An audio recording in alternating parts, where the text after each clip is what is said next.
Hi guys, welcome to episode 3 of Cairnsology. Today we're looking at geology.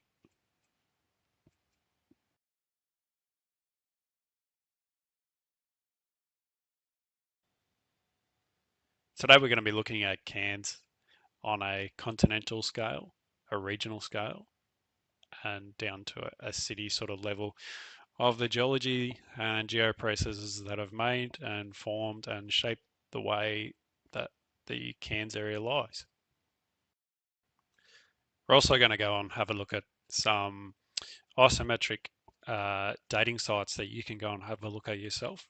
These are really cool little sites. The Cairns story starts well beyond 300 million years, but we'll start there. So the eastern part of Australia, the Great Dividing Range, was largely created during about 300, 400 million years ago, and started when New Zealand and parts of South America were much closer together. Initially, it was a mountain range joined together, and then a rift zone that Zealandia sort of drifted off. Continuing on the theme of ages before the actual looking at the rock types and the formations, we're going to have a look at some of the ages through our sort of regional areas. So as you can see, we've got a number of different sort of ages throughout the Cairns region. You know, we've got some pretty old sort of Devonian through some of these greens. We've got some Permian sort of stuff out towards Yarrabah. We've got some more recent sort of tertiary and quaternary sort of materials, and then largely this city is built on a lot of quaternary sort of materials. Now, clicking on some isotopic dating sites, this is really interesting, this sort of stuff. If we just click on this layer,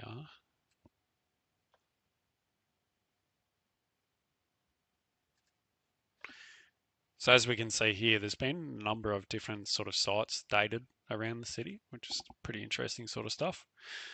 So up here on the beaches, we've got something like 375 million year old sort of outcrops up here, around 230 around here. Looks like the pyramids, some of that stuff's about 1,000,000 years old.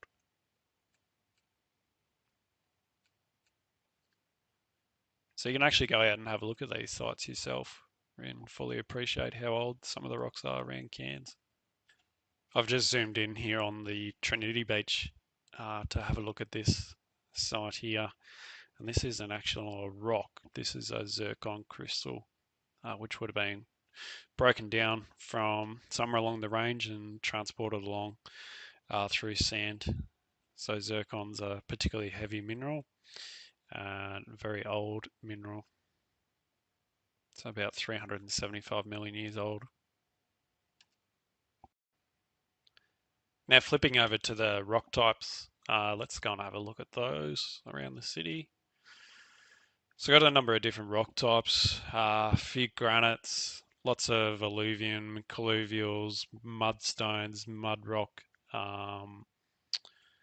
yeah, a bit of everything sort of through the area, but sort of really largely dominated by those quaternary sands under the city per se.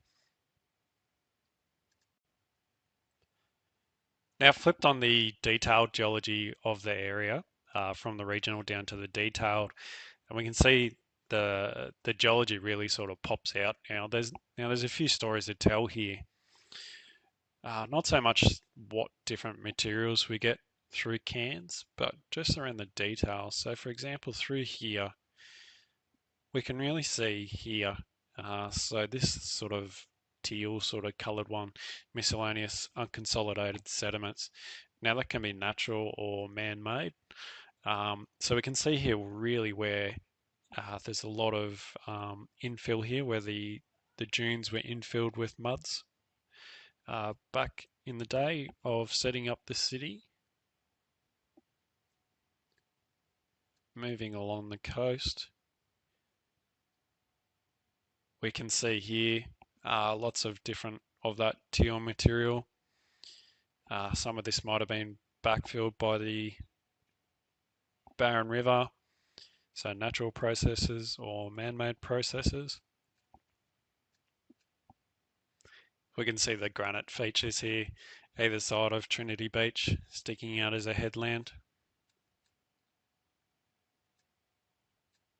all the way up to Palm Cove. So lots of more alluvium sort of up through this part of the world. Zooming back out on the city, you can see other sort of little features here and lines and that you find on typical geological maps. These ones here are interesting. So lots of sort of parallel sort of fault lines through this part of the world. And as we zoom out a bit further, there's quite a few other sort of fault lines as well. So although the Australian continent is a very stable continent tectonically, we do get small faults and small earthquakes from time to time around the area. Just for fun, I've brought up the earthquakes at Geoscience Australia, the live database of earthquakes. So we're going to go and have a look at what's been around Cairns in terms of earthquake history recently.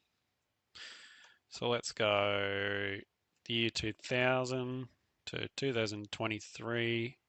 Okay, we've selected our box and we go search. As you can see, it's pretty active, sort of reasonably area, even since the year 2000. So we've got a couple of different hits here. 2023 a 2.8. 2014, it's a 2.2. Some ones out here on the reef by the looks. 3.8, 1.8, 2.4, 2.2. So just because we're on a stable continent doesn't mean we're exempt from earthquakes. Thanks for watching this episode of Cairnsology, the geology of Cairns. Hopefully I've given you a little bit of interest in the area. It's only a very small snippet of geology. It's a very exciting subject. Thanks very much for watching.